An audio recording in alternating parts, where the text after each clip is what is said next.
What's up, fungal associates? Welcome to Completely Arbortrary. It's the podcast about trees and other related topics. Here we are on our deathbed. I surprised Casey. He didn't have his headphones on. Nope, I heard all the clicking and I was like, I got a second. My metronome was going off. My name is Alex Crowson. I am one of your hosts over there on the great green couch. Great green gouch. Is Gacy Clapp. I like alliterations. I like them a lot. A lot of people don't know this about me. John Wayne Gacy Clapp. John Wayne Gacy Clapp. That's me. Don't wear it out, Alex. Do you know who John Wayne Gacy is? Yeah, wasn't he a murderer? He was a murderer. That's what I thought. Yep. Anyway, well. Moving on. Casey, hi. It's been a bit. Alex, it has been. Yeah, I've been off traveling. Yes. Over the last several weeks. We took 2 weeks off between, today and the end of Christmas? Mm-hmm. Yeah. Mm-hmm. What have you been up to? Well, shit. Uh-oh. Nothing. I know I've done something. What's on your head? Oh, I went away a little bit. Well, I went away a little bit to over one of my favorite little boutique hotels. Oh, yeah. You old binging. Yep. And I've been doing a lot of health stuff, a lot of meditation. And it's, you know what? I have been traveling inside my mind. Oh, my God. He's gone across the world. And I am going to Orcs Island here in a second. You are? To celebrate my birthday. It's almost my birthday. That sounds great. It is. Your birthday's coming up. It's like in, 8 days, a week? Yeah. Nice. Yeah, 8 days. This is so exciting. Everyone, it's the 20th of January. That's right. And I'm turning 37. The best number, in my opinion. You're 37. Exactly. So in, 9 months, I'll be like, you know what? 38 is in. Yeah, I get that. Yeah, there you go, everyone. Now you know exactly how old we are. Yeah. And hopefully you're amazed, because look how good we look. Well, I don't know about that. What? I don't feel like I look good for 37. Although, I have gotten a lot of compliments on my appearance lately. Yes, because you've changed it drastically. I have. Could you share it with everybody? Yes. Here's what happened. I was feeling really stuck. I was like, God, I got to do fucking something. I got to do something. I had long hair, right? And I put on Stop Making Sense, the Talking Heads movie. Yeah. And Burning Down the House came on. And you better watch out when Burning Down the House comes on. You're going to do something drastic. You're going to burn down the house. You're going to burn down the house. Yeah. So I burned down the house, a.k.a. shaved my head. Insane. I've never seen you with hair like this, or I should say a lack of hair like this. Nice. Yeah, I've got no hair on my head now. You do have hair, no. Yeah. So it feels good. Yeah. How do you like rubbing your hands on your head? I like it okay. I forget often. You know, I do this thing where I push my hair behind my ears. Oh yeah, okay. But I can't do that anymore. No, because you got no ears. But my muscle memory is still intact. Yeah. So I'm doing it all the time, and I feel crazy every time I do it. I'm like, God, of course, I have no hair. Man, this is fun. Yeah. Nice. All right, cool. How long has it been? My hair? Just a few days. All right, well, that's like a reasonable. week or so. All right, nice. Yeah, I like it a lot. Well, fabulous. How do I look? Be honest. You look good. You look you look like you got an egghead. Thanks. It's nice and round and shiny. Yeah, there's no way to not have an egghead when really you shave your head. No, it's very ovate, these heads of ours. Ovate, yes.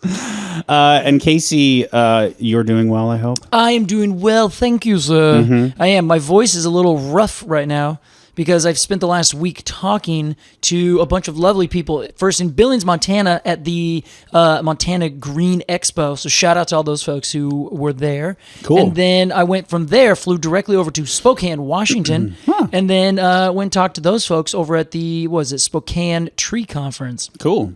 It was so much fun. But I think I did over the course of 3 days, 6 different talks. That's too much. It was so much. That's 2 a day. It was a lot. It was on average 2 a day. When really there was a 1, 2, 3. I did 3 in one day, then 1, and then 2 to start and end the last day. Well, if anybody can talk, compliment or insult? Yeah, that I'm was. glad you had a good time. I did. Cool. It was that was a nice time. A lot of travel, and then before that, I was in Joshua Tree National Park. Oh yeah, the famous. And went down there with my friend Liz, and we chilled for a bit. We just went from hot spring to hot spring to hot spring, Fun, which was really nice. It was just such a lovely, lovely time.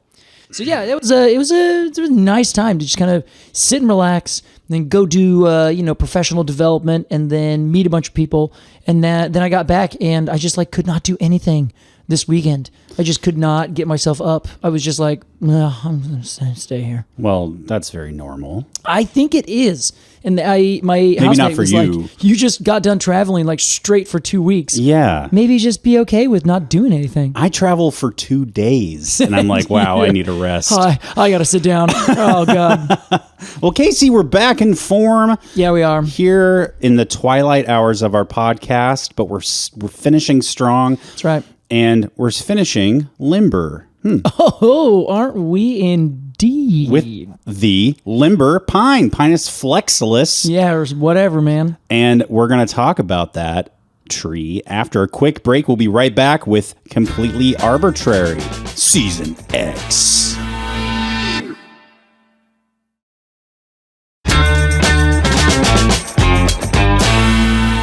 We should do Season XXX.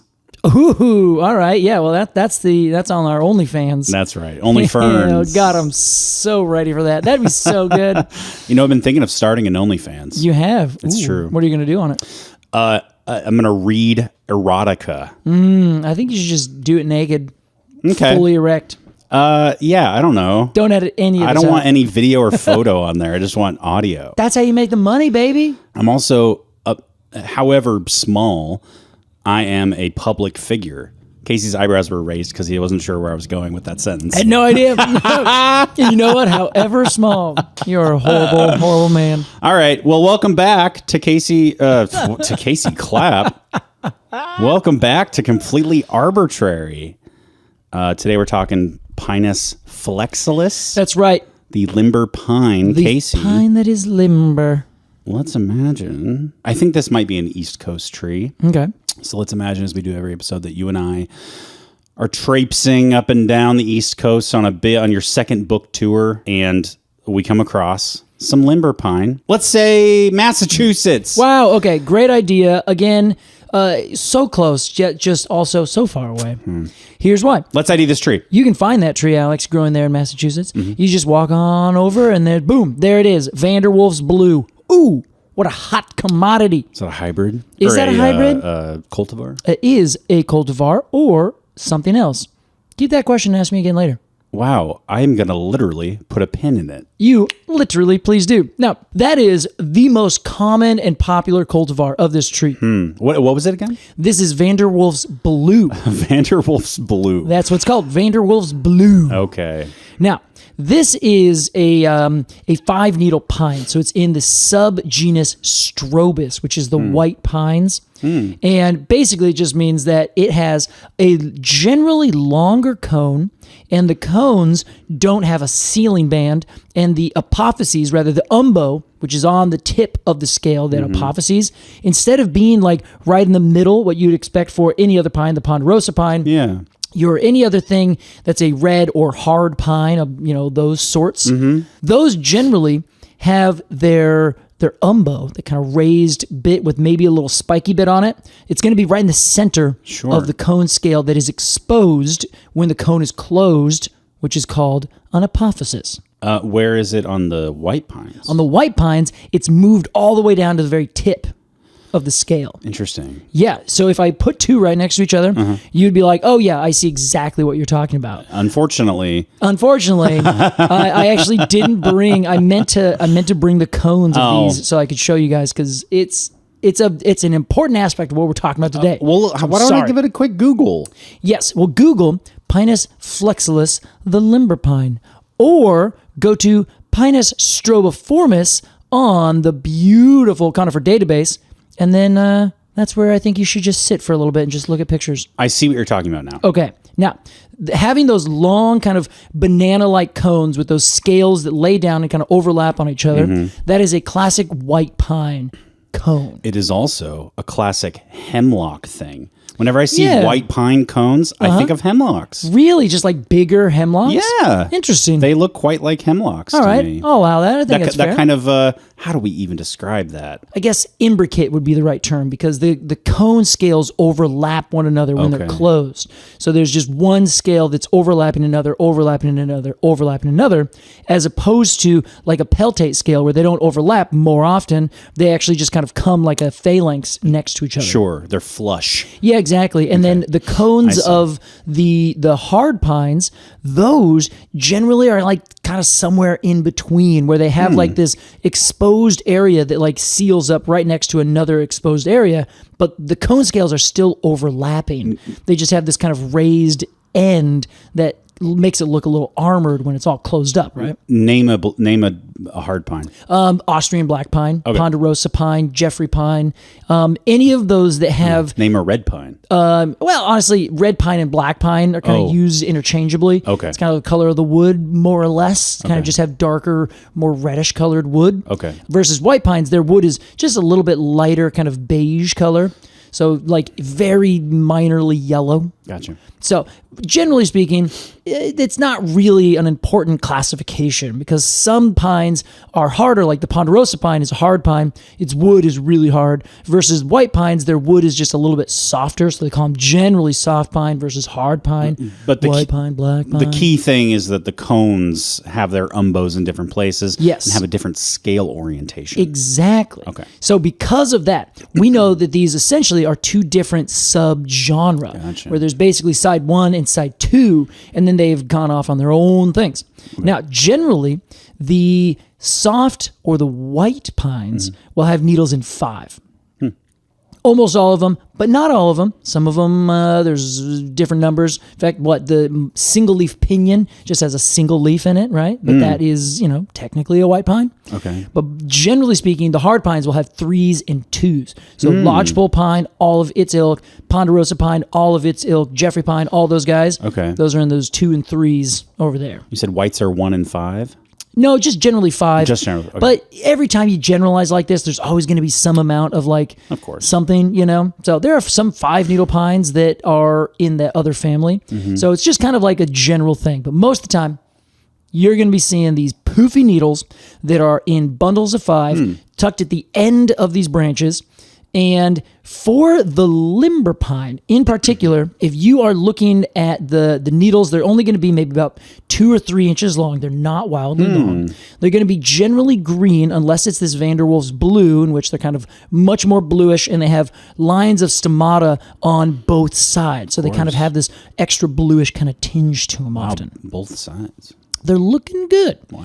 Now, they will generally hold their cones kind of upright, kind of like there's not going to be any base, any stem attaching the cones to the twig. Yeah, what did you say? A cone ceiling or something? Oh, the ceiling band is what it's called. It's this band that you can see on a lot of these, a lot of the cones from the hard pines. And it basically is just this little band right on the scale that is outside of the apophysis. And it just looks like this little band. And it's kind of where the 2 cone scales would come together, and then when they seal, in quotes, it just looks like you have this hard, like armored shell. Okay. And the sealing band is kind of right underneath where those 2 scale ends kind of lay on each other. Sealing. SEAL. Yes. Yes. As in they are sealed together. Not a CEIL, ealing band. Yeah. There is no cone sealing here. You can just shoot for the moon and you're going to make it.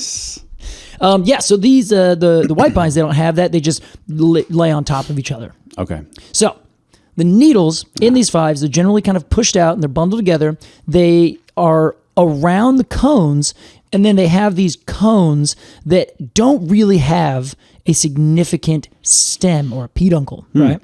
They're just kind of mostly attached really closely to the twig. Okay. And then they kind of are held out at, kind of funny angles. They're not like drooping down specifically. Yeah. And that's important for our discussion. Okay. Do they grow in like bundles of 2, these cones? Sometimes I'll see like a little little ball sack looking thing. Yeah, right. Yeah, they're in usually like 1s, 2s, 3s. You can even find them sometimes with 4s. No. So they're just kind of chilling. Yeah, it's how. No, I don't believe it. It's true, man. I'm telling you, man. Man, Seriously. you're crazy. You're crazy.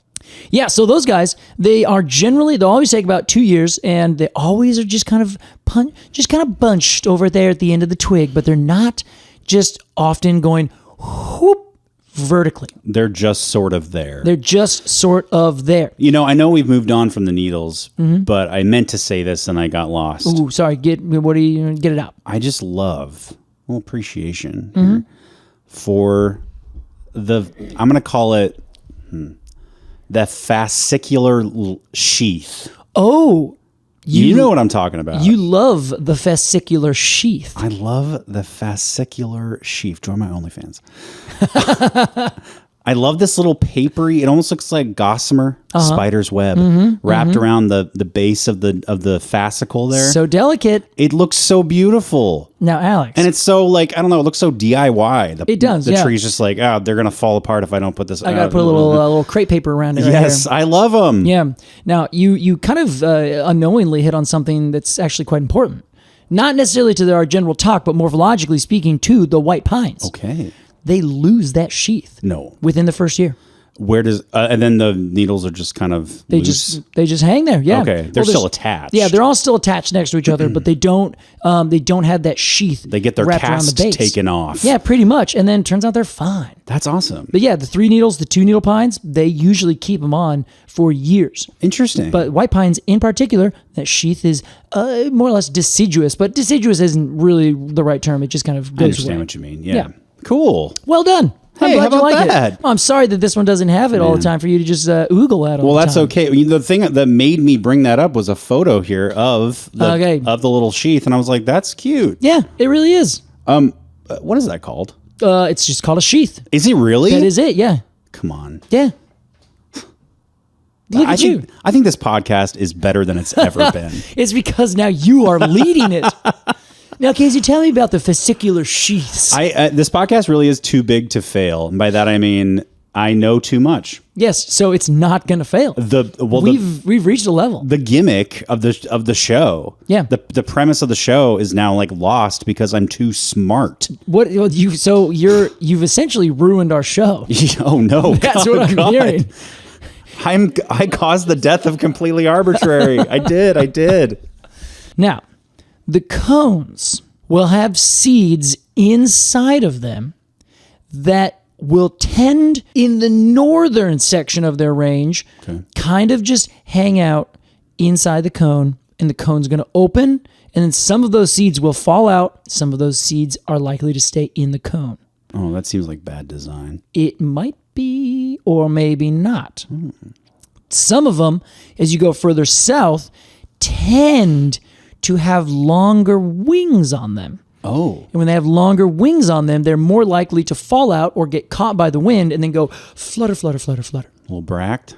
Little tiny. It's not even a bract. It's a seed wing. Oh, it's an actual little like growth off of the seed. Not a bract is on the cone. A wing is on the seed. Correct. Yeah. Perfect. Cool. So this little guy will generally kind of fly away. I'm so sorry to keep interrupting you. This is okay. But I just had a revelation. Okay. Sometimes I say my theory with Douglas fir bracts is that it helps with seed dispersal. That's bunk. Oh, yeah. Because they stay in the cone when the seed falls out. Yeah, they stay attached. Oh, fuck. Okay. Every cone has one bract and one scale. Yeah. So, The seeds of Douglas fir still do have a little wing on them that go flutter, flutter, flutter. Is that true? Uh-huh. Okay. Yeah. Right. It's actually a big thing. I'm so happy you brought this up. Wow. It turns out, Alex, you're crushing it. It's our best episode. This is our best episode. It turns out that seeds from spruces and true firs, Douglas fir, and most wind pines, those pines that are wind dispersed, their seeds, they will usually be very tiny seeds with, and I don't know, I guess I'll say big seed wings because of, it's kind of in relation to the size of the seed itself. Yeah. So those wings will help that little seed fall from the scale and flutter their way down to wherever the heck they're going. It's half the reason most cones hang down, because as soon as those cone scales kind of open up, the seeds are let loose and they'll flutter down to wherever they're going to go. Yeah.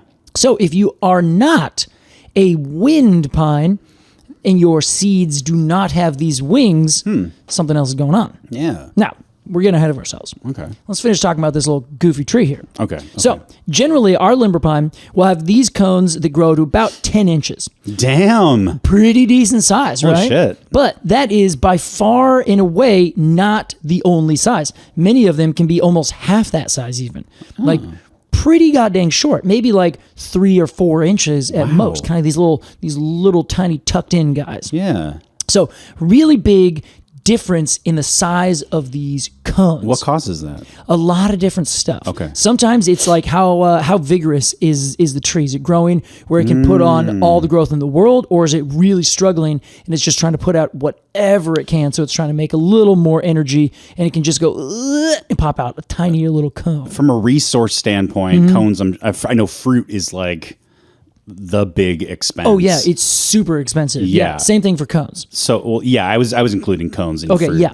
So the bigger the cone, is it like the more seeds? Well, no, it's usually the bigger the cone, the bigger the seeds. But that's not always exactly the case. I mean, think about the pinyon pine. They have huge seeds, but their scales are just kind of enlarged, but their cones are, I don't know, smaller than a baseball. Yeah, yeah. But then if you think about something like the coulter pine, where it has massive, huge seeds, and the cone itself is really massive also. So what's going on there? We'll have to save that for another time. Okay. So our little tree generally has its needles kind of tufted at the end of these twigs. So it looks kind of like you have brushy kind of twigs with just the stuff kind of the needles at the end. Okay. And they will not hold on to them for like decades and decades and decades like what you'd expect for the bristlecone pines. But the twigs themselves are covered in a nice light gray, very, very finely kind of rough textured, kind of like, I don't know, chicken skin kind of texture. Yeah. That's the bark. Ugh. But you can literally take the twigs of these species, these limber pines, and you can tie them into a knot and they won't break. They're limber. They are that limber. Oh my God, it's true. You can do almost anything for them. They will like bend completely downwards and then Really? just pop back up when the snow's done. Weird. Oh yeah, like not the whole tree. Once it gets like really hard and lignified and becomes more of a branch, Okay. it doesn't do that. But we're So talking little, what do you call those? the twigs. Twigs. We're talking little twigs. Okay. So these little guys will grow at the highest elevations that we have. So you will only find these in Oregon in the very far northeast in the Wallowa Mountains. Oh. Way up at like 8,000 feet or more. Not even Mount Hood? Not even Mount Hood. Damn. They do not grow in Mount Hood. They Okay. grow in the very, very, I don't even know if I can technically say lower Cascades. It might only be the Sierra Nevada. Yeah, that's right. They grow in the Sierra Nevada. They grow all throughout Nevada, the state, in the Great Basin, in the Rockies. They grow all the way down to Los Angeles and then all the way up into Alberta and BC, right along the ridge of the Canadian Rockies. Wow. Like north of Calgary. Los Angeles. Yeah. That's not high elevation. No, they grow at the mountains outside Los Angeles. So you can find these at the very highest points of these giant mountains that are to the west of LA. Interesting. But not down in LA proper. Interesting. So they tend to grow in places that have a lot of winter precipitation, but that are really high up. So they're just high and dry for the rest of the year. That's why they have to be limber, because of the snow is the heavy. Snow load, baby. Because they of got to snow deal is with heavy. it. Because of snow is heavy, obviously. Duh. Did you say snow load? Yeah, that's what I said. I like that. And I like, obviously, because snow is heavy. How's the snow load over there? How's your snow load? That's a little personal. Yeah, That's how much cocaine did you bring? What's the snow load? Yeah, what's your snow load? Okay, cool. That sounds good. That's going to last us at least all night. Now, Interesting. Now, the thing with these little cones, the way I've described them is they look kind of spiky, but at the same time, their scales are kind of thickened a little bit at the end, and usually they will reflex ever so much that it looks like they are spouted, where it looks like if it's the middle pour bit on a pitcher. Yes, totally. That's how I described it in my book, and that I think I hold to be the best way to describe how they reflex back ever so slightly. The reflex is really cool. Yeah, you like that? They're limber right down to the cones. The cones look like they're stretching. Exactly. They look like they're like, yeah. Or they look like they're drop like those seeds out. They're made of like paper, and you're like dropping them, so they're like. Oh yes, Like so the paper air is flips like, it up. Yeah, totally. I will also say and you can tell me if I'm wrong or if I look at Google Images. I'll tell you if you're I wrong. could see one image and be like, oh, that's what everything looks like.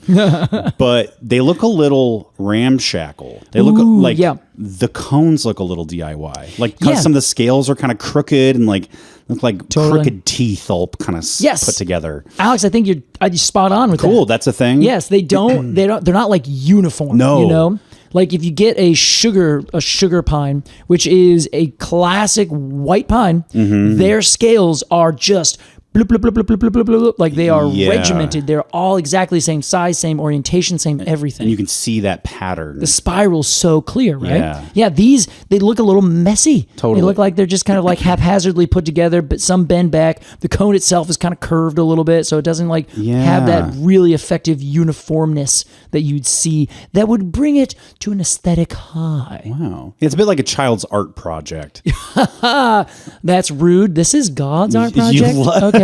You love it because it's your child. But that's it. That's the end of it. Yeah, it's not going to win any awards. That's fair. Well, I agree with that about this cone. Now, these cones are extremely variable. And when I say extremely variable, I mean if you look at the conifer database and you look at a bunch of different examples, some of them are wildly reflexed. Some of them are very long. Some of them are very short. Show me a photo of 2 rows. I'm assuming these are all limber pine cones. These are all limber pine. But they look like 15 different species. Yes, exactly. Interesting. You can kind of see that they all share like a similar thing. The scales at the base tend to reflex a little bit more than the ones in the front, but that's by no means like uniform. They are sometimes like very long and look like your normal white pines that are hanging down. Others look like they're really bunched together and they're like what you were talking about, like a little haphazard.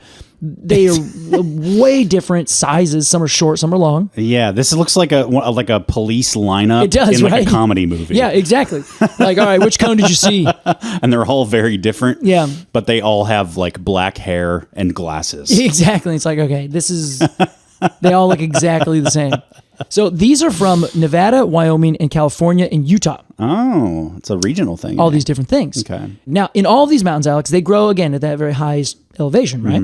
And when they grow up there, they tend to become the world's most intense-looking, rough and tumble trees you can ever imagine. So like the bristlecone pines, where they are very much like, not quite crummels, where they're like these little tiny shrub-like things, but they're battered and bruised. Yeah. All their branches are broken, but they've regrown the rest of their canopy. They look like trees that have been living for thousands of years on the top of a mountain. Yes. But it turns out that that's exactly what these trees are. They look like a tree version of a human who's lived on top of a mountain for 1,000 that's exactly years. it. Now, on young trees, and the ones that you find in Massachusetts, here in the Midwest, all the ones that are planted, those Vanderwolf's blue, they are really nicely good, perfect, uniform trees in young age. They have a central stem. They grow up and out, but their branches are always also kind of angled upwards a little bit. So it's got this nice little upright kind of form to it. Okay. As it grows up, it becomes this bushy kind of like teardrop shaped tree. As you give it more and more time, and ideally it gets battered by a bunch of wind and everything and ice and snow and all this kind of stuff, you'll tend to see that it slows down growing in the middle, but the branches continue to grow at pace. So it kind of rounds out its canopy and then over time develops multi-stemmed habits, where instead of just having that central leader, which is excurrent, your classic triangle on a stick, of course, this develops more of a decurrent vibe. Interesting. This is the Wolfhauser's blue? This is all limber pines. Okay. All limber pines grow very much with more upswept branches becomes more multi-stemmed Wow. and tends to hold their canopies in this really kind of interesting, not uniform, kind of clumpy, multi-stemmed, messy mass. They don't maintain that single stem. They don't maintain a uniform canopy. It looks very abnormal and wild. I like that. Me too. I think it's beautiful. That's I think it's cool. great. Yeah. Now, Alex, turns out the reason I wanted to talk about this tree, Am I in trouble? you are in trouble. You are in trouble because you just let me talk about one tree and you did not ask what happens as you go south. Casey, wait. Yes. You mentioned that something happens at some point. What happens? Oh, Alex, I'm so glad you asked. You've been asking all the right questions. Thanks. All the right questions today. When you go south. Yeah. Initially, I wanted to cover the limber pine because I was like, ooh, there's a really interesting taxonomic thing that's happening here that I really want to talk about. You have my interest? I thought I might. So as I was reading through this, I was actually talking to a friend earlier this summer in September. He's a botanist for the Forest Service, and he was like, dude, the Vanderwolf's blue, it's a completely different species. Whoa. And I was like, what? But he is like absolutely on the fringe. He's an expert botanist. Okay. But he is a splitter in every possible way. Oh. Like he and I had a conversation one time at our friend's party, who's one of our mutual friends. This is how we always hang out. And we were talking about his idea of like speciation. He's like, if you look at a dandelion from across the street, a dandelion is so genetically distinct that as you see them even like moving down blocks in cities, that they are speciating individually right there. And I was like, okay, that's a little much. Yeah. That's basically saying every individual is genetically distinct enough that it could be considered one species. Right. Right. And I was like, I'm not that much of a splitter. I don't collect dandelion seeds, so I don't really care. It's a little hardcore. It's a little hardcore. So initially, I was like, okay, sure, Vanderwolf's blue should be a different other species. Yeah, I get it. You are very much splitting on every small thing. And I then took a look. Wow. And it turns out I am not going to say that he's right about the dandelion, but the limber pine, and in particular Vanderwolf's blue, he might have a point. But it also plays against the idea of taxonomy at the same damn time. Tell me more. So here's the thing. If we go all the way down to the transverse volcanic plateau in Mexico / Honduras and El Salvador, Okay. we are going to find a species called Pinus ayacahuente. That is spelled Ayacahuite.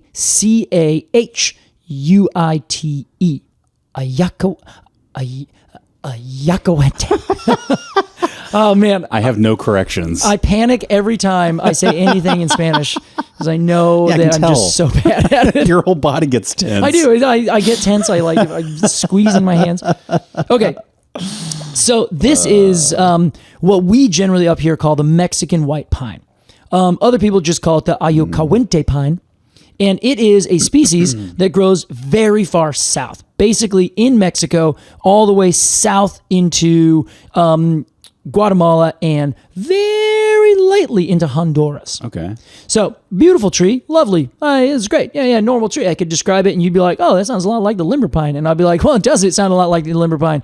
Interesting. Oh. What did you say it is in English? In English, we call it the Mexican white pine. That's right. Okay. So it turns out that this Mexican white pine, growing down in the very, very south, and basically the tropical kind of regions filled with water in Mexico, it has cones like you'd expect for every other white pine, where at the tip of its branches, there are these long banana-like cones that open up, and then these reasonable-sized wing seeds flutter away. Yeah. As you go north, something happens.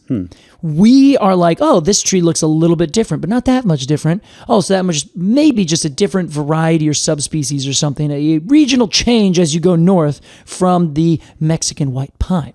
And then all of a sudden, you find yourself in Alberta, Canada. And you're like, wait a second, how did I get here? All this regional variation is now like really different. And now I'm dealing with a pine that we call the limber pine. And this, instead of having all these cones that are hanging down gently with little winged seeds, now we're dealing with cones on these upright branches that are pointed upwards and out at different angles that have almost no wings and larger seeds. Are you trying to say that the change happens so gradually that you don't really see it and then suddenly you realize it? Yes. Wow. Literally that. It's called a cline. C-L-I-N-E. Cline is like incline. Yes. Like a steady, I was going to say increase but a steady crease. Yes. Change. Exactly. Exactly. Because it's not an incline or a decline. It's just a cline. It's just a change between here and there. Okay. Now, here's what happens. Wow. There is a tree that we know as Pinus flexilis. It grows in the western sections of North America at high elevations. Yes. That tree is very distinctly different from a tree that we call Pinus ayacuente. Yes. Nice. Down in southern Mexico, who looks more like a normal-ass white pine with these 5 needles hung out at the end of these branches with these cones that hang down with seeds that have wings. Okay. There's no animals that have anything to do with this pine. Okay. So as you go between these two species, as you go south from North America, you will start running into another species called Pinus strobiformis. Pinus strobiformis is called the southwestern white pine. Stroba, what is that? It means it has cones or leaves. It looks generally like Pinus strobus, which is the eastern white pine, the famous. Oh, get out of here with that stuff. Well, that's the scientific name, I hate when scientific names reference another scientific name. I hate it when they reference itself. So like Larix, Laricina. Oh, that's the Larix, like Larix. So boring. It's so boring. And lazy. But also so funny. They had to get home by 5. Yeah, it is true. Yeah. So we'll give them a pass. So this third species now, the southwestern white pine, grows in, you guessed it, the southwestern United States, but also mostly in Mexico. Okay. Now, in between the Pinus flexilis and Pinus strobiformis is another maybe species called Pinus reflexa. Reflexa. Pinus reflexa is the hidden secret. Am I a species? Am I not a species? Van der Waals blue. Oh. So what my friend has told me is that Van der Waals blue is most likely, if we were to give it species rank, it would be Pinus reflexa. Okay. Which would be another species that grows in this transitional zone between these other species. Name all of the players. I feel like we're in the first act of a Shakespeare play. Yeah. And he's introducing all these people, and I'm like, wait, who's who? Wait, hold on. Who? All of their names are hard to pronounce. Yeah, give them off one after another here. Okay.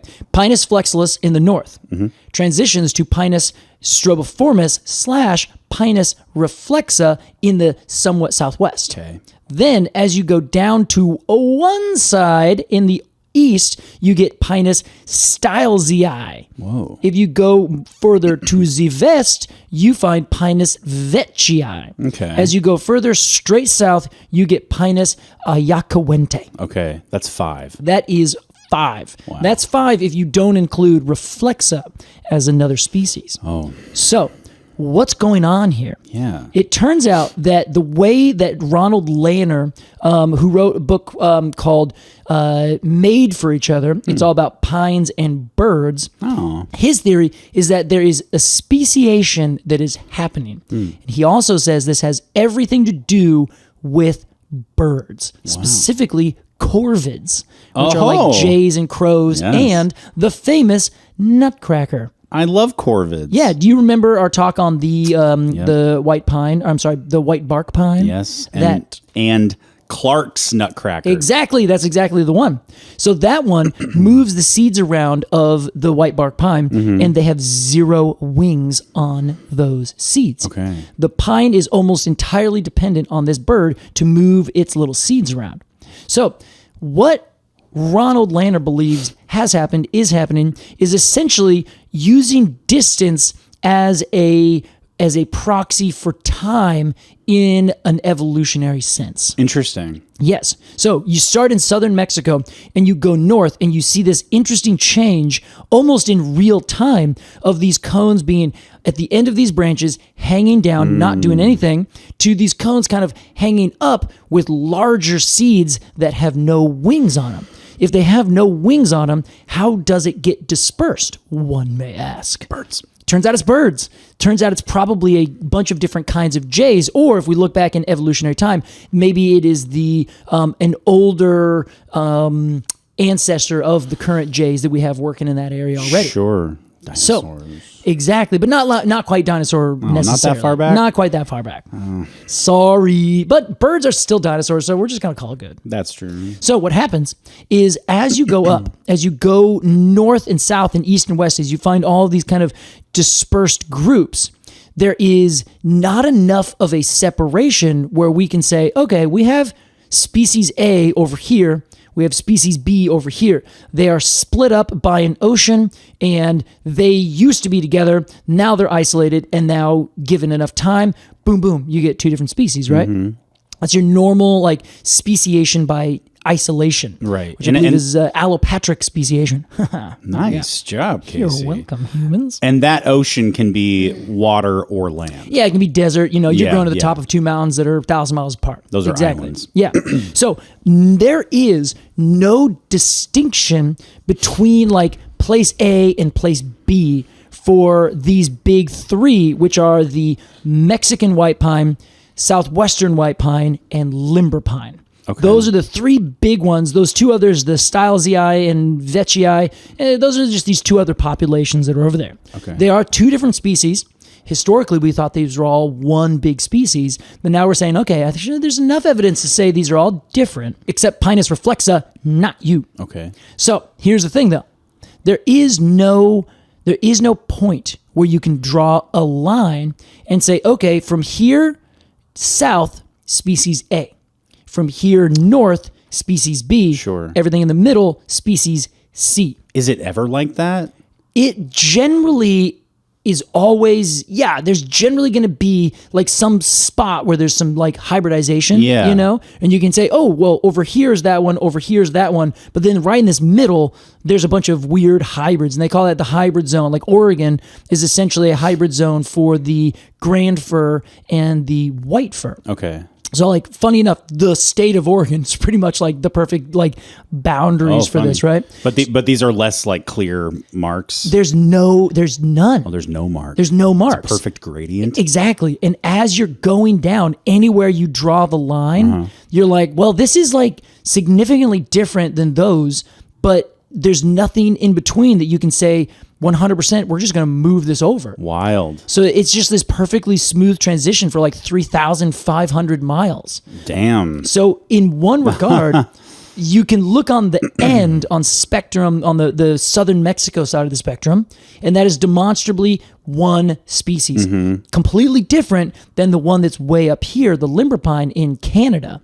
Yet, you cannot find a good place in between to say, okay, now this is the southwestern white pine. This is the is Pinus reflexa. And then once you get past that, it then becomes the Mexican white pine. Can I propose something? You may.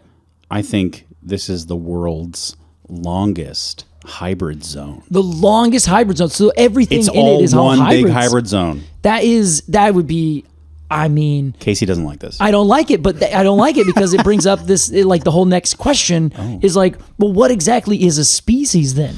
A species is a human creation. That is not a good enough answer. No, but my answer, I think, and I'm glad you brought this to me, is that science is like very clear cut. That's the way we like it. Yeah. And this is maybe just one of those things that, I don't know, ask traditional Chinese medicine. They cover the rest of that shit. Where, you just don't worry about it. Yeah. Yeah, I think it's fair, but I think what I love about this entire idea, at the minimum, is that it at least makes us question that idea, right? Yeah. And we've talked about complexes before, but that is more like what you were talking about with the idea of like, okay, there's a zone of hybridization. So what was it? It was the white pine We talked about the complex of it growing from like Arizona to California to the Rockies to here to Grand Fir, you know? Okay. So that's one big species complex where wherever their ranges overlap, you see those intermediate versions. Right. But then as soon as you get out of that range, you don't see any of that anymore. It's more clear cut the other species. Exactly. There's Yeah. You can this like DMZ where everything's weird. Yeah, totally. So I think you're right. Like, but at the same time, you can't be right because when we go to the ends of the spectrum, it's very clear. Like the genes are different. We can see that they're related. We can see that at the end of all these different lineages, you know, if we go to the very middle, those are very different from the ones up in the north, in the east, in the west, and the south. But where those changes are discrete doesn't exist. So they can both simultaneously be one gigantic hybrid zone, which essentially makes them all the same to one degree or another. And at the same time, we can see that they're all completely different. There's this video that I saw about AI. And the prompt this person used was replicate this image exactly as it is 500 times. And it was like a photo of a man on the street with a coffee. Okay. And then it shows in like a time lapse all of the iterations of this AI supposedly recreating this image pixel for pixel. Can't do it. So this man morphs, you know, first into like a woman and then morphs into Danny DeVito and then morphs into like something not even human. Yeah. You know what I mean? Okay. Yeah. And by the end, it's like a picture of a dog running through a park. Weird. And you would look at the dog running through a park and a man holding a coffee on the street and say, those are two completely fucking different things. Yeah. But through the power of AI, aka nature, nature's iterated on this tree over and over and over. And so they all look different, but they're the same thing. Man, I like that idea. But it's just something that reminded me of this. It's not even really related, but that's the kind of I think I was trying to make a link there of like iterations. Yeah, you just keep doing the same thing over and over, and it's gonna change. Now with nature, that would be like moving to a new habitat, you know? Yeah. And in this case, people basically are like, yes, we're kind of. I use the term like when you catch a species in the middle of speciation. So like the Pinus contorta are famous and lovely. Shore pine / lodgepole pine / bolander pine. All of these are like growing in different places. And so we can say, these are different subspecies. And if we give them another 3 million years, they'll be species in their own right, you know? Why can't these all be subspecies of like a limber pine prototype proto-species? That's a great question. And I think the answer is that the genetics are so different that by the time you measure the north versus the south versus the east versus the middle versus the west, you're like, no, these are different. These are demonstrably different individuals. Their markers are so different that we would say these are different species. Interesting. Yeah. And I mean, even when you look at the way they grow, they're very clearly different. Like just the seed size versus wing, the cone shape and lengths, all of these individual things you can measure and say, yeah, these are like completely different. Yeah. But there's just no place where you can say these are completely different from the ones right next to it. Right. So it'd be like putting all of those 500 images right next to each other. When you look at any individual, you can look left and right and be like, okay, yeah, I see how that was like translated from here to there. Totally. But then if you go to that end in the beginning, like you're saying, looks nothing like. Yes. And that's what happened here. That's now, what I was trying to say. I think Casey always says what I was trying to say better. No. You give the idea. I have the raw idea. Yeah, you throw paint at the wall, and then I take a brush and I say like this, and then you come back with the brush again, and then we create a beautiful montage together. That's nice. So Ronald Lanner, he has he would agree, I think generally, but what he also has said, his idea is that this entire evolutionary change as it goes north and south at the minimum is actually dependent on birds. Yeah. And he's like, well, down in this Kush area where there's lots of beautiful rain, soil's wonderful, the seeds don't need any help. They just fall on the ground and poof, they grow into their new tree. So as you go north, things get a little hot. They get a little more arid, right? So a bird would then maybe cache these seeds. Maybe it's this, like I said, this early corvid, and it ends up basically saying, oh great, I'm just going to tuck this right down here and put it in a little cache so that it can eat it later when it's really hot and there's nothing else, or when it's really cold, or when it's covered in snow, something like that. So it caches that little seed. That seed that gets cached is more likely to grow, because now instead of sitting on top of the soil where it gets a little hot and dehydrated and then dies, it's tucked in the soil a little bit. Little rodents are less likely to find it. And basically it was planted, the way you would plant any other kind of seed, right? Yeah. So that tree ends up growing. The ones that survive will tend to be a little bit more drought tolerant, because of course they're still living in this area that is a little more arid. So over time, as this bird chooses for the bigger, tastier seeds that it needs as it gets into this way more arid environment, as you go north and north and north and north, you end up getting these birds working on the pressures of this tree. And as soon as you go just north enough, you will run into the Clark's nutcracker, this bird that is famous for finding seeds and caching them in just the right places, and then those trees will pop into new little groves from this cache if the bird doesn't come back and get whatever seeds are there, right? Let that happen for a couple million years, maybe, or at least tens of thousands, maybe hundreds of thousands of years, and now you are like moving this species up ever so slowly while it's adapting to the pressures of the bird, but also the pressures of the environment. So it becomes like a very good drought tolerant tree, but it moves its cones from hanging downwards with these winged seeds to slowly larger seeds, because that's what the birds are eating. So you get seeds that tend to build, or you get trees that tend to create larger seeds because that selective pressure. Then they start to lose their wings because they don't use the wings anymore. And the ones that are larger... The seeds, you mean. Sorry, yes. Not the birds. Exactly, the birds. Yes, we're having... They just become dodos once you get far enough. They just lose all their ability to fight. So you end up getting this bird influence that basically says these trees rock, but now they're changing them as they go further north. And then, of course, you're dealing with more arid, more cool conditions and all these things. And you find this unique like combination of pressures that change almost everything about the tree, even from those cones hanging down to kind of hanging up. If they're hanging down under the branch and you're a bird flying over the top, Ronald Lanner's like, well, birds can't see them near as well. Sure. But if they're popped up, then a bird can actually land on that branch, and it's like it's being displayed for them to snag. Wow. Incredible. Is the tree... By the way, I wrote down bird influence because that's the title episode. That's what we're going to do? Yeah.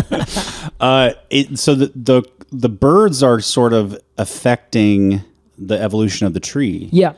Is the tree influencing the evolution of the bird?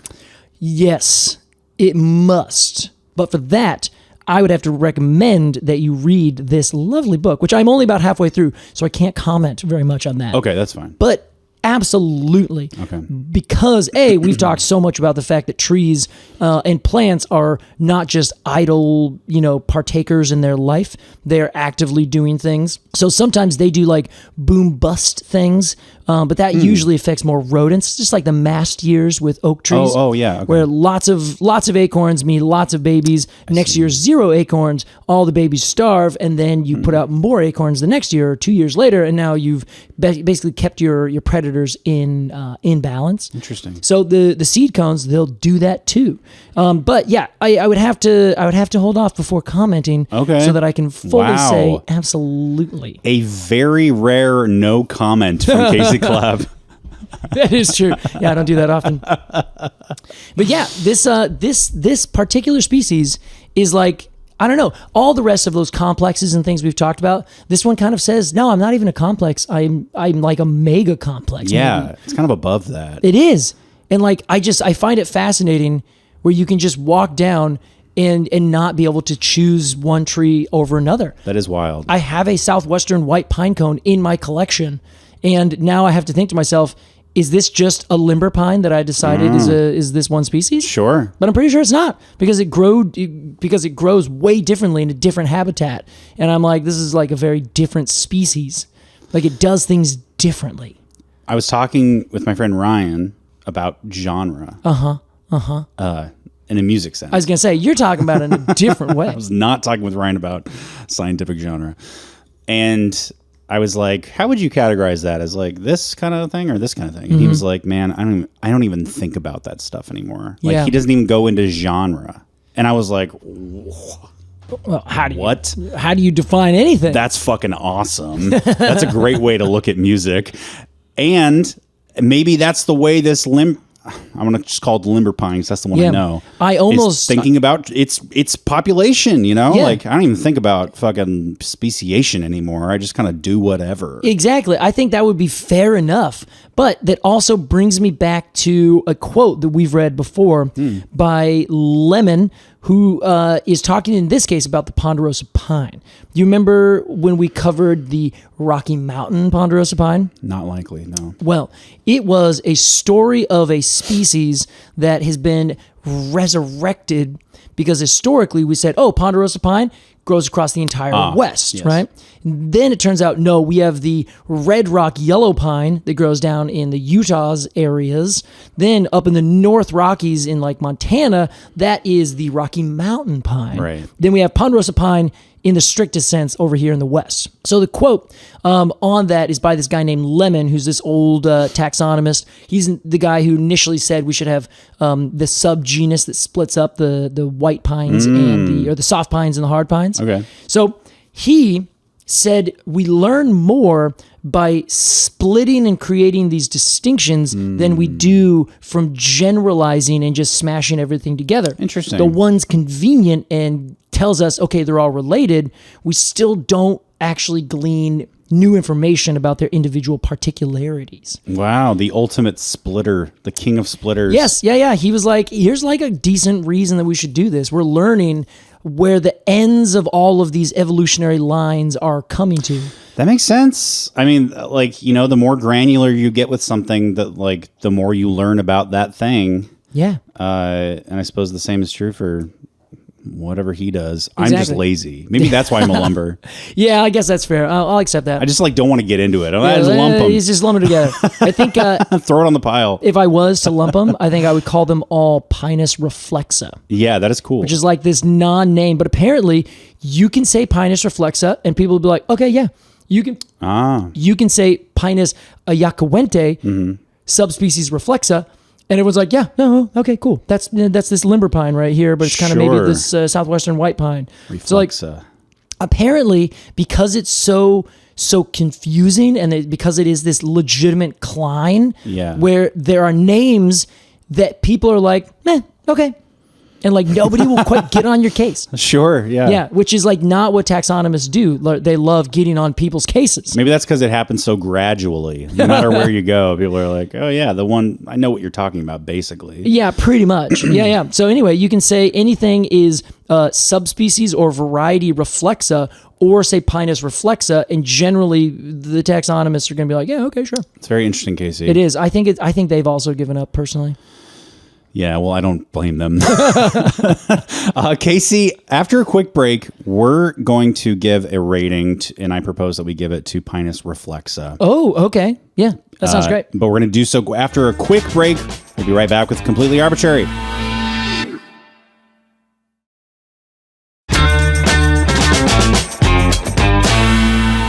Welcome back to Completely Arbortrary. That was our discussion of the limber pine, so called. Casey.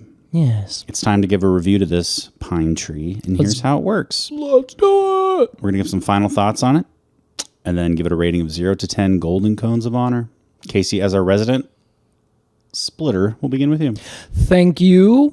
I am actually now going back to the conifer database, and I'm looking at all the different cones that they have for what they would be calling Pinus reflexa 2. I just want to show this to just see how different they truly are. Casey is showing me another comedy police lineup, and they just could not look more dissimilar. No, they just all look. They're all like different colors. One's too. Literally twice as big as the other. Yeah, doesn't make any sense. Very interesting. But that's what I think I love about them, is that they are like so interesting and so like haphazard.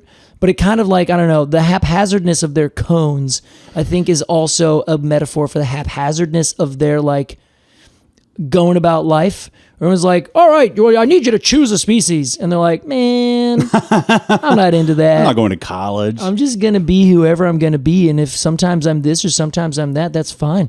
Hell Whatever. Yeah. Wow. So I personally, I like that vibe, bro. But I'm a guy who's like, no, give me the split. I want to know. Because you want more cones. I do. I want more cones, and I want to be able to tell those freaking cones apart. Yeah.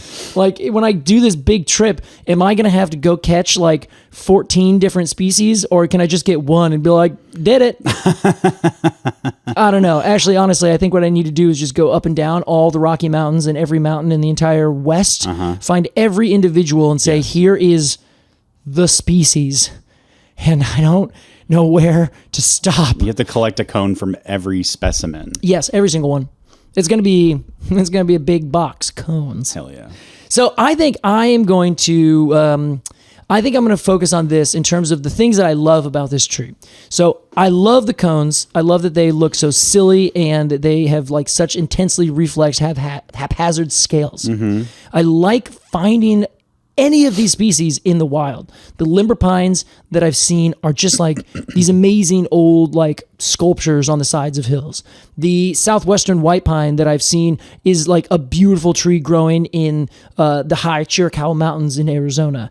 All the other species that I've seen that have been planted up here in like say Hoyt Arboretum, they're like these big, glorious looking, amazing trees. And so I'm just thinking that I just got to give them credit for being everything and all at once. They're like the holy trinity of trees. Damn. So I'm going to give them a 9.0. That's great. A 9.0. Each one is divisible by 3. It's a trinity. You just keep on going until you get down to the base. Can be no higher nor lower. Wow. You nailed it, pal. Thank you. 9 golden cones of honor for the limber pine from Casey Clapp. I can't say it better myself. I really just feel right? love the vibe of this. I'm just going to say this species. Of this species. You know, I recently read Misery by Stephen King. I've heard of it. Do you know the premise of that? Yes, I was actually just talking about this this last weekend. Oh, great. With a couple folks. Well, for the uninitiated, Yeah, it is about an author, a novelist who gets in a car crash in the snowy woods and is saved by this woman who ends up being sort of like his captor. And his biggest fan. And as big as I'm your number one fan. Fabulous book. Great movie directed by the great late Rob Reiner with Kathy Bates as Annie Wilkes. Amazing. Anyway, so there a lot of the book is about writing because he is an author and Stephen King can't help himself. So he talks about, and I'm kind of interpreting what he says about this, but you know, he says like the roundness of a story. And I'm saying story as in like it could be any creative project. Yeah. The roundness, he says like it should feel like a nice river stone in your hand, worn perfectly round, right? And what I take away from that is that, you know, it should have no rough edges in the sense that something is not intentional. Every aspect of it, granular and completely zoomed out, should be intentional and linked to one another. Okay. And perfect thematic, beautiful thing, right? Yeah. No one could point at something and say, that doesn't make sense in the grand scheme. They could point at something and say, that fits perfectly with this other thing, and that fits perfectly with all of it. Yeah. Which is kind of how I feel about this complex. Wow. It's like from the Klein, yes. From the cone scales to the Klein. Yeah. It's all this casual, go with the flow. It depends on what, this is all hyphenated. It depends on what's around. It depends on what's going on. One big long name. I just think it's so cool. Yeah, okay. I've recently become just so, I just hate like clear lines lately. And this thing is like so anti-clear line that it becomes like its own, it's like my friend Ryan said, doesn't even think about a genre. This thing isn't even thinking about being a tree. No. It's like it's ascended to this new level. Yeah. Man, wait till we talk about the common juniper. Oh, yeah. This is gonna blow your shit. Cool. Ew. But I got to give the limber pine a 9.0. Wow, it got 2 9s. Nice job. That's 18. Holy shit. That's true, Casey. And because we both rated it over 9.0 Golden Cones of Honor, the limber pine is officially inducted into the Golden Arboretum of Honor. Man, this feels good. I think it earns it. I think it does. I really, truly believe that. I believe this too, Casey. And to commemorate the induction at the ceremony, I will be performing the induction song, and I'll be performing it on my Casio. Do it! Because it's right here. So to the limber pine, we say, we honor you.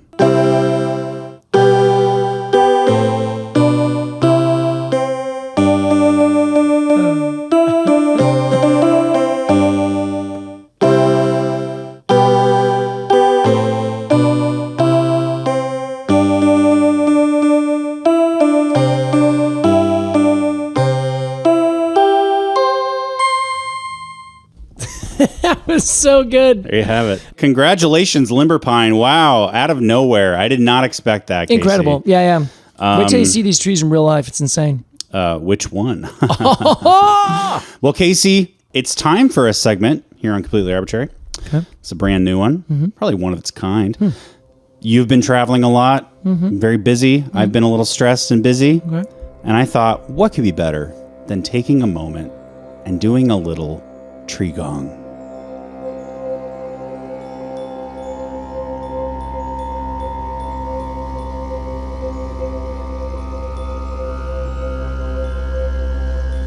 Oh, some Pinus reflexing. Yes, Casey. This is how I keep limber. Is by doing qigong. Mentally and physically. That's right. But because we're on a tree podcast, you and I are going to be doing a little tree gong. I love this. Okay. So let's both stand up. Oh, okay. How do you do this? Okay, Casey. I have 4 stances for us to do. I'm trying to lift up this friggin' microphone stand like an idiot. Everything's fine. Relax. I'm having a hard time. Put it in front of you, though. God, look at you. What? You're already ready. Well, I do this all the time. Yeah, you are a singer-songwriter. All right, Casey. This is tree gong. Our first movement is going to be the cambium dance. The cambium dance, okay. And here's how it looks. Everybody can join us, please. All right, everyone, stand up. Unless you're like driving to work. In which case, pull over and do it anyway. Do it on the side of the freeway. Yeah. Okay, Casey, here's the cambium dance. So Okay. you're going to have a nice, strong stance. You're going to think about your roots coming out of your feet into the earth, right? Mm-hmm. You are a tree. Kind of bent at the knees a little bit. A little, I would say a little wider than shoulder width. Shoulder width? Now, the cambium is responsible for transporting resources up and down the tree, correct? Talking phloem, talking the other one. Xylem. Now, you are going to use your... Oh, God. I didn't think of how to describe this with words to our audio listeners. But you're going to sweep your arms up from both sides, creating a canopy above your head. I feel like a tree. And then you're going to breathe out and bring your hands down in Qigong, or I guess in traditional Chinese medicine. This part right underneath your belly button, sort of in the center, your center of gravity, is called the Dan Tian. So you're going to gather the resources and you're going to flow them down into your trunk. Into my trunk. I was hoping you were going to say that. And I'll have some music playing here so it's not weird. This is great. I am storing all of my starches for the winter time. Oh yeah, that was part of this. You kind of describe like I'm going more. I'm emotionally describing what we're doing, and you're more scientifically describing. All right, yeah, that sounds great. All right, what we're doing is we're gathering sunlight and we're adding it to water and carbon dioxide. You don't have to make it funny. I'm not. You are. You're doing a funny voice. I'm just breathing in and out while talking. I don't want to hear this. My cones are my own. Not right now. It's my segment, bitch. And then you bring it into your trunk and some into your roots. Okay, that was our first movement. Our next movement Okay. is called swaying in the wind. Okay.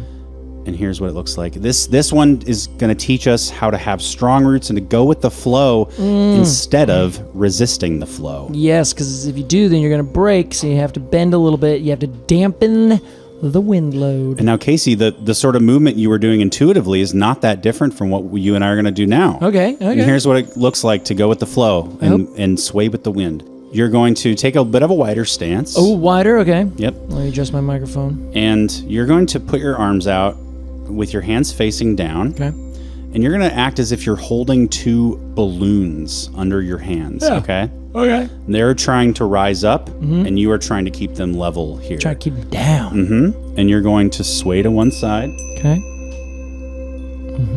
Slowly come back. Mm-hmm. And sway to the other. Mm-hmm.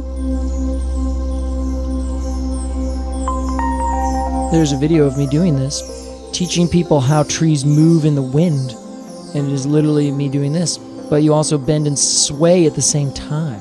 Yes, like Matrix bullet time. Exactly, it's Matrix bullet time. Matrix bullet time. Cha tree gong.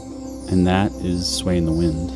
Nice. Now for a fun one. Sometimes there's a hailstorm. Uh-huh. This one's called hailstorm. Okay. So we're going to basically take our hand Okay. and slap our skin. It's violent. Slap your arms. We're gonna tap, tap, tap. Pretty strong. Yeah, this sucks. In Qigong, we're breaking up chi stagnation. I literally just got a tattoo. I'm not going to slap my tattoo. This hurts. I forgot about that. That's where the buildup is. You got to slap I'm that the sure hardest. it is. You might feel a little sensitivity around your elbows, and just concentrate on those parts. Going up and down each arm. This is a lot. I don't like hailstorms. Would you relax? I'm trying. You're but a tree, for God's sake. I'm slapping myself. Try to relax while you're just hitting yourself. Now you're going to move to your abdomen. Oh, yeah. Especially around the bottom of your ribs. This is something you like to do? Yes.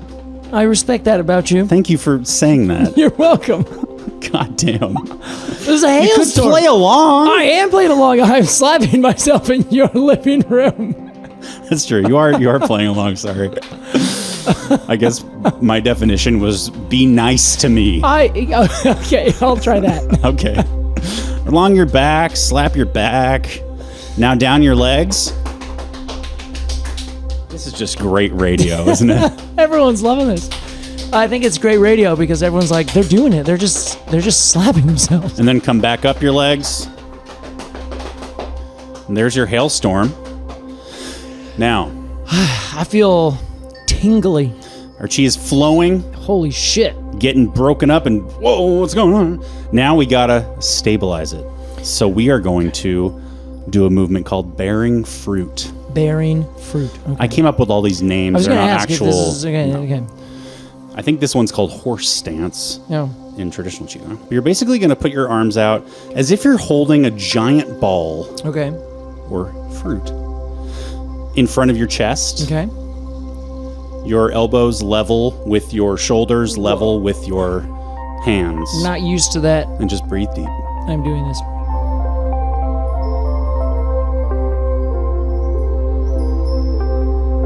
That was Tree Gong, Casey. All right, Alex. I'm feeling brand new. I know I gave you a hard time, but I do thank you for playing along. I know Thanks. it's not really your thing. It is not really my thing. That is As true. you've made very clear. I did not. I don't want to hear it. I absolutely respect Qigong. I do Qigong every day. Yeah. That was just really good. I can't even do anything every day. Yeah, you can. I try and wake up.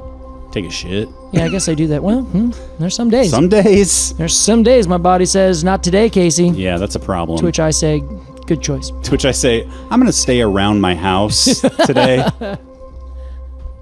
All right, Casey, that was Tree Gong. All right. It is time for our completely arbitrary AMA.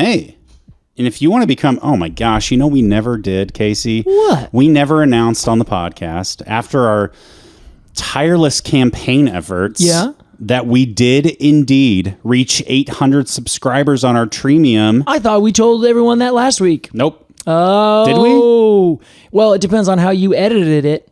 But we assumed that we were going to make it, so we said That's yes. right. We were preemptive. That is true, because technically, here's a little behind the scenes. We actually recorded that last episode like a week before Yeah. the end of the actual day. But our What am I confidence thinking? in our fans paid off. You guys, we got up to, at last count, 806.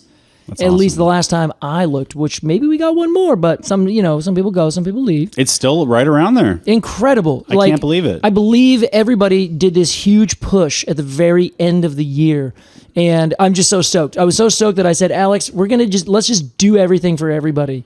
And he said, okay.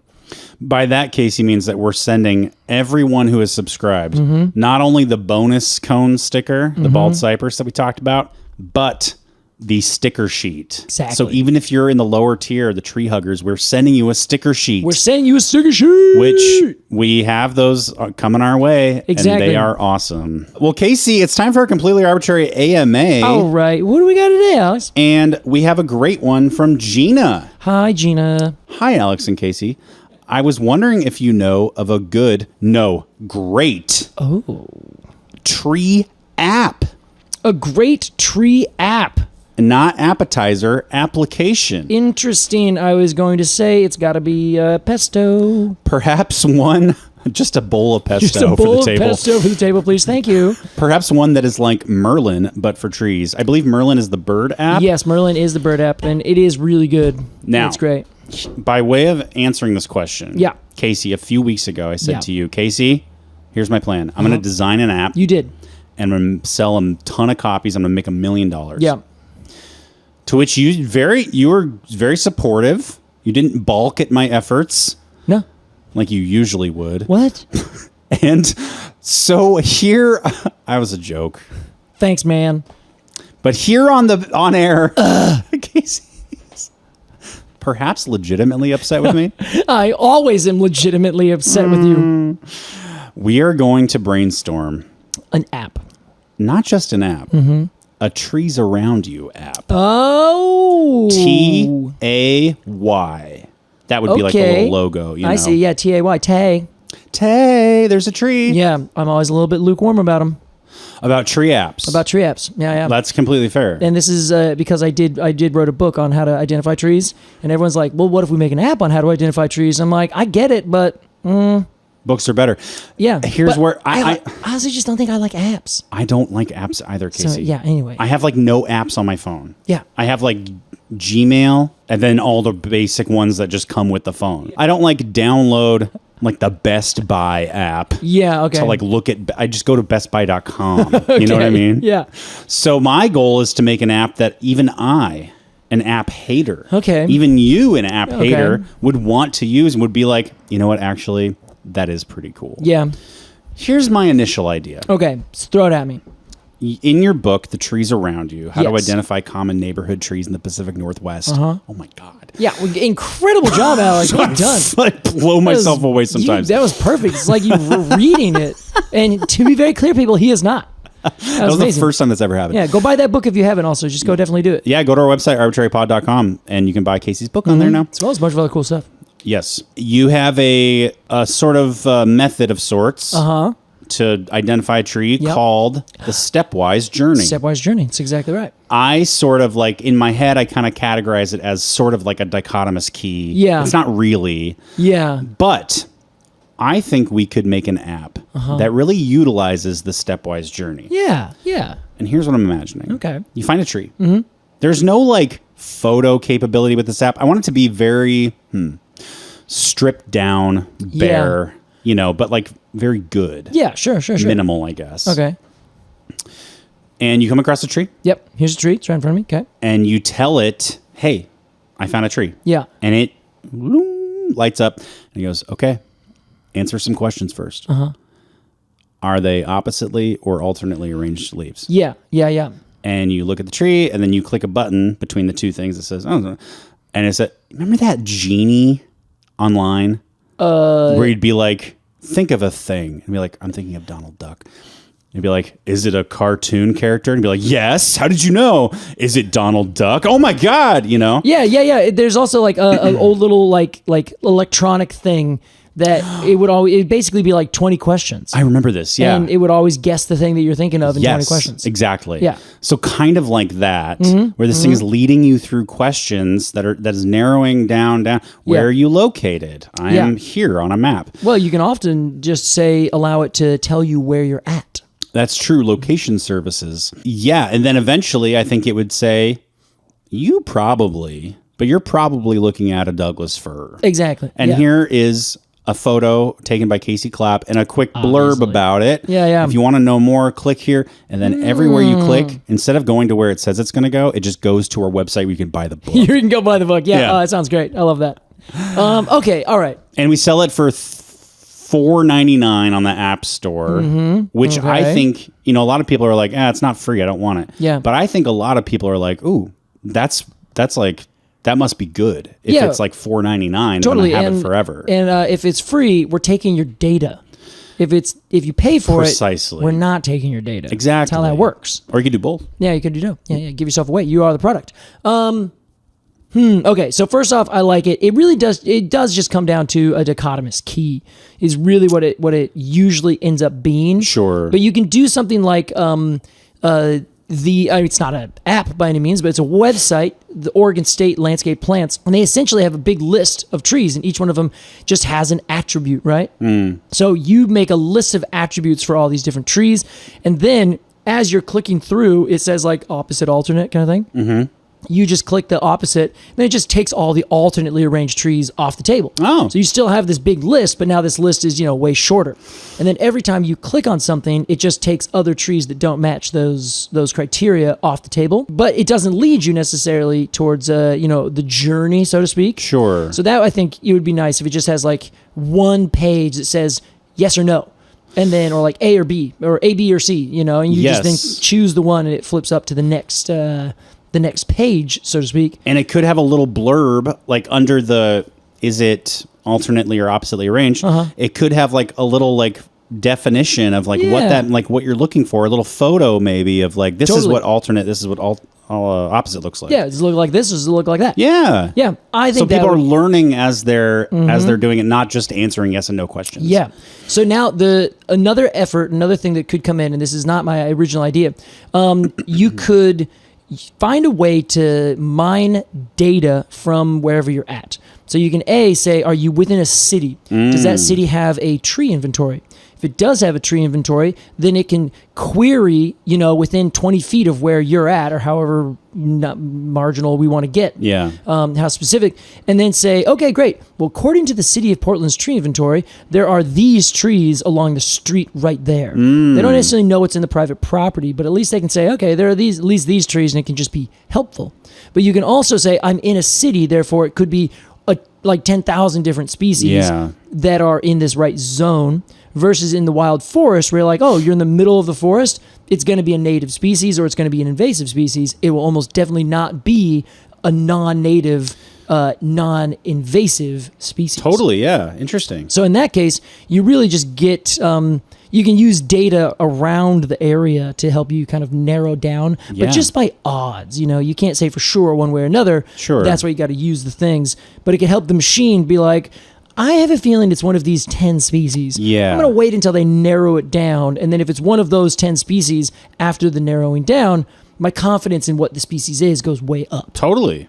I love all that. And I think that should be kind of invisible in the app. Like, yeah, totally. Behind the scenes, it's doing all that. But to you, the user, it's just like this very simple, pleasant sort of, It's usually really good. Yeah. Yeah. I think that would be helpful. But would you use that? No.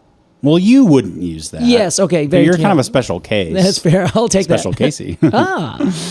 Yeah, I would use it if I wasn't in an area where I knew all the trees. So if I went down to Southern California or Mexico or some place that's tropical, especially where there's a lot more species that could be planted and grown, then I would use it. But it gets way more complicated down there because if you're within a certain area, let's say it's Oregon, we know kind of what trees you would expect. We know the probability of finding one of those. So anything that's beyond that, you're like, well, it's not going to be any weird tropical tree. That's just, they're not up here. So as soon as you take that outside of a given area that it should work in, it becomes extremely ineffective because you need to have an entire library of all the possible options so you can choose from them.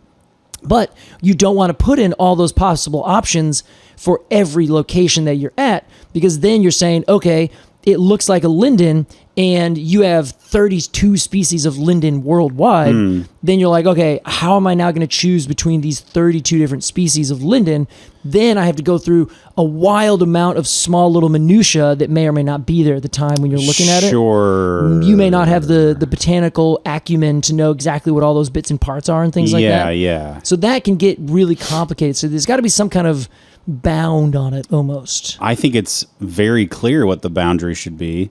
The Pacific Northwest. The Great Pacific Northwest. Like it's an app about the book. The app should not include every tree ever. Yeah. It should include common neighborhood trees in the Pacific Northwest. All right. Easy. And Sounds we just good. sell it to Pacific Northwesterners. All right. I'm into it. Yeah, you build it and then I'll endorse it.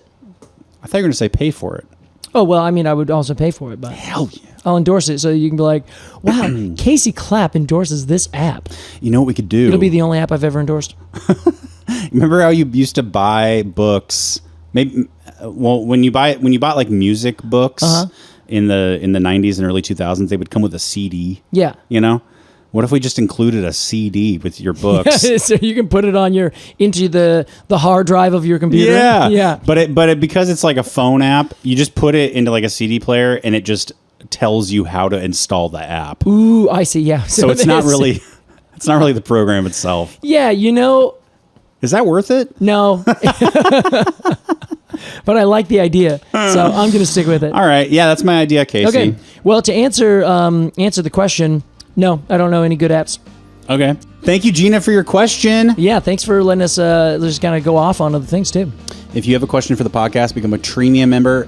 Arbortrarypod.supercast.com. Join the Cone Club. Get monthly botanical stickers illustrated by different artists every month. It's incredible. Casey. It's really good stuff. Clap. Alex Crowson, great work today. So Back my in the voice saddle. just sounded so rough. I don't think it does. You don't think it does? I think actually every time you've said that, I could basically not discern any any difference. Man, I feel like my range is like gone. You maybe are a little flat. Yeah. But you've been talking a lot. I have. Oh, Casey. Now I got to practice getting sharp again. You got to polish that golden voice. Yeah. Maybe my Qigong Working could have been helpful for you if you didn't ridicule it the whole time. Okay, it's time to go. Thanks, everyone. Bye. Thanks for listening to this episode of Completely Arbortrary. See you next time. Bye.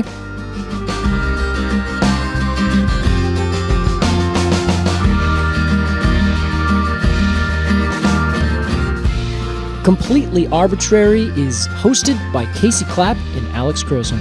Our music is by Aves and the Mini Vandals, and our artwork is by Jillian Barthold. To support the podcast and get rewards in return, become a Premium member at arbortrarypod.supercast.com. Thanks for listening.